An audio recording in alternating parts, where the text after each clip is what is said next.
15 August 1947 ला भारताचं जे स्वातंत्र्य भेटलं, उद्या 15 ऑगस्ट आहे, आज 14 ऑगस्टच्या दिवशी आमचे मित्र जुबेर भाई, खलील भाई अगदी 1 घंट्यापूर्वी त्याच्या माझ्याकडे आले आणि मला म्हटले की भारतीय स्वातंत्र्य चळवळीमध्ये मुस्लिम समाजाचं जे योगदान आहे आणि या राष्ट्र निर्मितीमध्ये मुस्लिम समाजाचं जे योगदान आहे याच्यावर डॉक्टर साहेब तुम्हाला मस्जिदमध्ये येऊन मरकज मस्जिदमध्ये येऊन तुम्हाला 2 मिनिटं त्याच्यावर बोलायचं.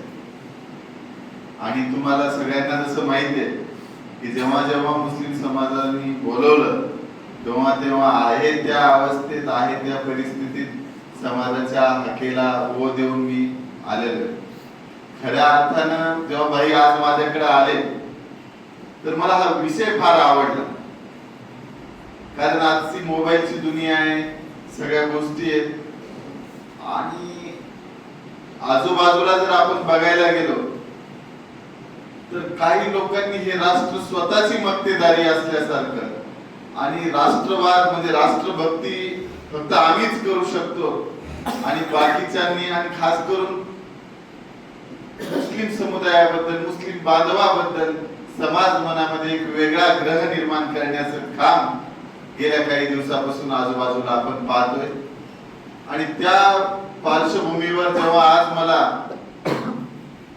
या विषयावर बोलण्यासाठी आमंत्रित करण्यात आलं तर खऱ्या अर्थानं मी आपल्या सर्वांचं या विषयाला हात घालण्याच्या अगोदर सलीम चाचा असो किंवा आपला सर्वच परिवार असो, मुस्लिम बांधव असो, खरं तर मला बोलवलं आणि एवढ्या मोठ्या विषयावर बोलण्यासाठी वेळ दिला त्याबद्दल मी खऱ्या अर्थानं आपल्या सर्वांचा ऋणी.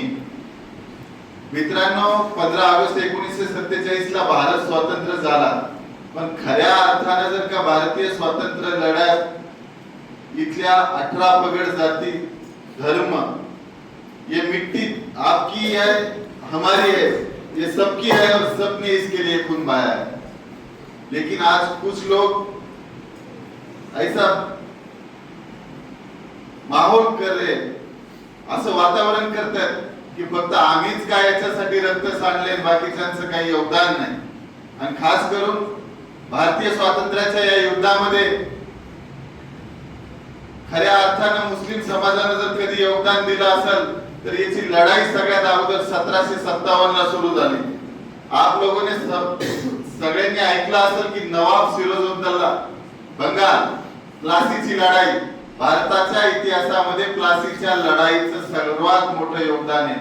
जेव्हा प्लासी पडली तेव्हाच अधिकृतरित्या इंग्रजांची भारतामध्ये एंट्री झाली.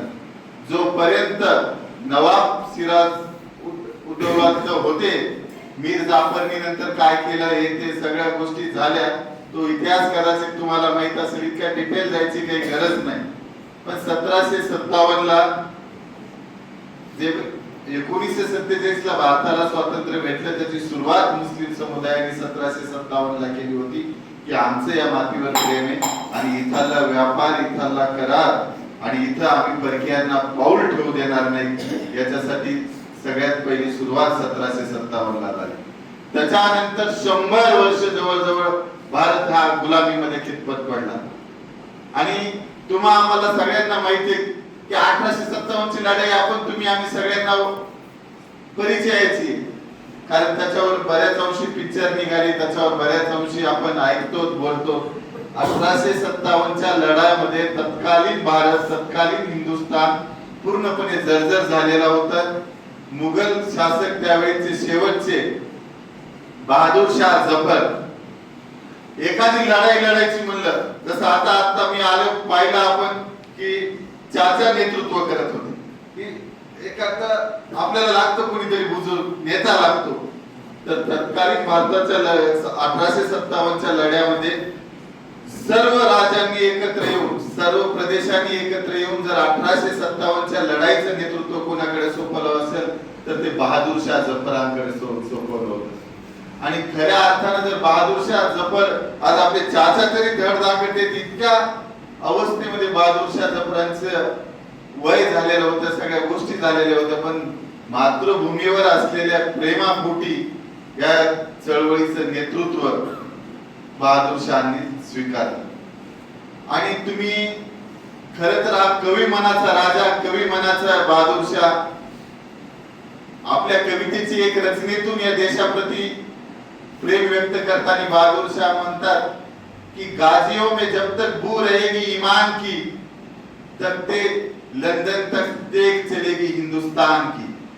म्हणजे या मातृभूमीबद्दल एवढं प्रेम आहे की जोपर्यंत आमचा इमान आहे तोपर्यंत या भारत भूमीवर आणि या हिंदुस्थानावर आक्रमण करण्यासाठी या अवस्थेत 80 ते 90 वर्षाचा राजा सुद्धा आपल्याला हे करतोय.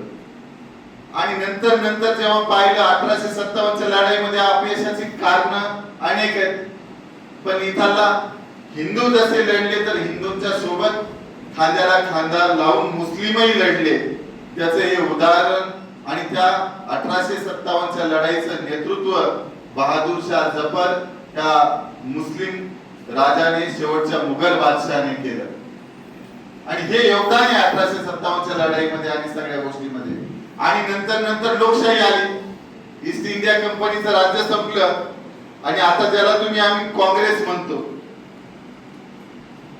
तर काँग्रेसनी पण भारतीय लढ्यामध्ये योगदान दिलं.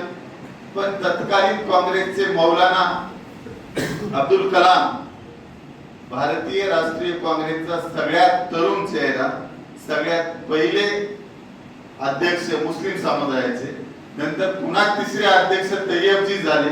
तर या सगळ्यांनी वेगवेगळ्या मार्गाने, कोणी लोकशाहीच्या मार्गाने, कोणी क्रांतिकारक लेणी.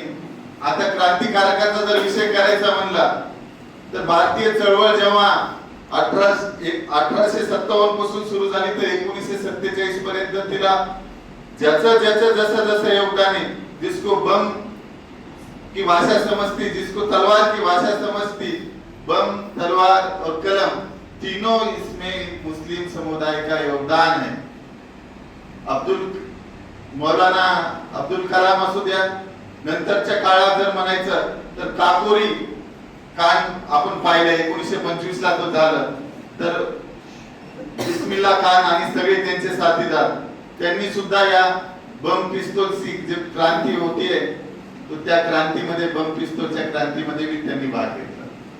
आणि या सगळ्या विषयामध्ये जेव्हा आपण खोल जातो तर क्रांतीचा एक नारा होता, इन्क्लाब जिंदाबाद.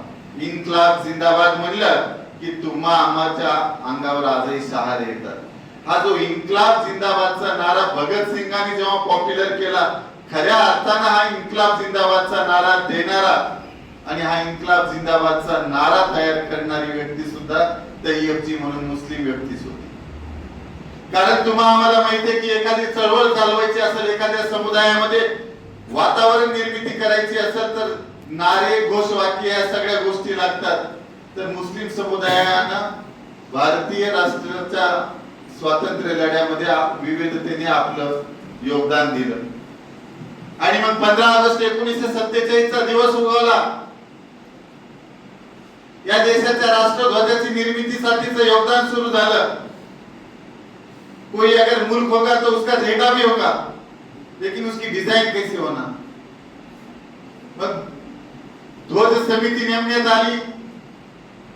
या ध्वज समितीसाठी पूर्ण देशातून चर्चा, वेगवेगळ्या समूहातून वेगवेगळे शिक्षण तज्ञ, वेगवेगळ्या लोकांचे मत घेण्यात आले की भारताचा ध्वज कसा असावा.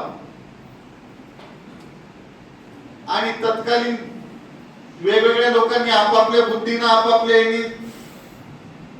ध्वजाच्या निर्मितीसाठी योगदान दिल्यावर काही काळ तिरंगा, त्याच्यावर चरखा असलेला ध्वज भारताचा होता स्वातंत्र्यापूर्वी.